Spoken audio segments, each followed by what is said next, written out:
Have you ever wanted more pleasure in your life? Well, you're in the right space, I hope. My name is Rachel, and I've been intimacy coaching for 11 years. And all year, every month, I've done a different series talking about ways to incorporate pleasure into your everyday life for yourself and also a partner relationship. And sneaky, most of the time it wasn't even about directly related to pleasure. It was just about ways to build intimacy in your life. Hey. And so what I decided to do for the month of December was talk about things that, for me as a coach, relationship, whatever, I find that majority of us humans are doing to ourselves that really hinder us from having the best relationships we could ever have. So what I want to talk about today is the acceptance of a self-responsibility. Okay. A lot of us don't do this. A lot of us aren't even coached to do this. Okay. And what I mean by that is this kind of ties into the video I did about radical acceptance.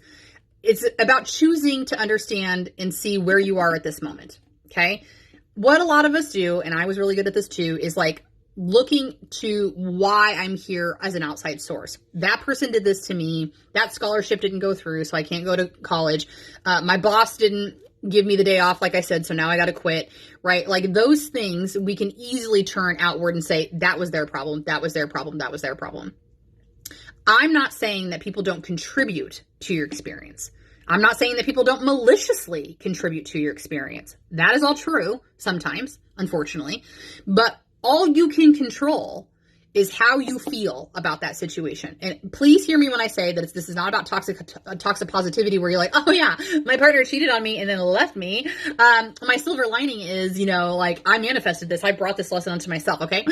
Totally my fault. Okay. That's not what I'm talking about. But maybe what you could see in that particular instance is that person who cheated on me has got such unresolved trauma that they make the assumption that being in a single person relationship is not enough for them. And so they must go out and they must cheat because now they've sabotaged our relationship and I'm walking away. I must have been so good to them that they never expected that they could keep this in their life. So they're going to go ahead and self-sabotage. And they did that. This is not an excuse for that behavior. It's to understand, to separate, to not take it personally. That's what's most important. But the responsibility that I had in that relationship is that I stayed with him for too long. I saw the signs. My friends told me, whatever it is. I'm not saying that this is exactly what happened, but why this is important is because not only do we learn from the experience, right? Positively. We don't dog on ourselves for not knowing better or not seeing the signs. It just is what it is, right?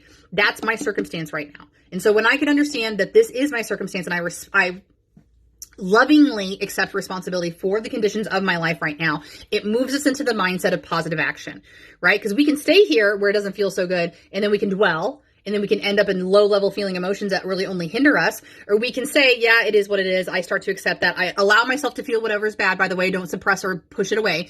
And then as those feelings just get out of my system, I can start to choose, do I want to move forward with positive action? What can I do for myself from here? So then I just don't feel this way. I'd rather feel better.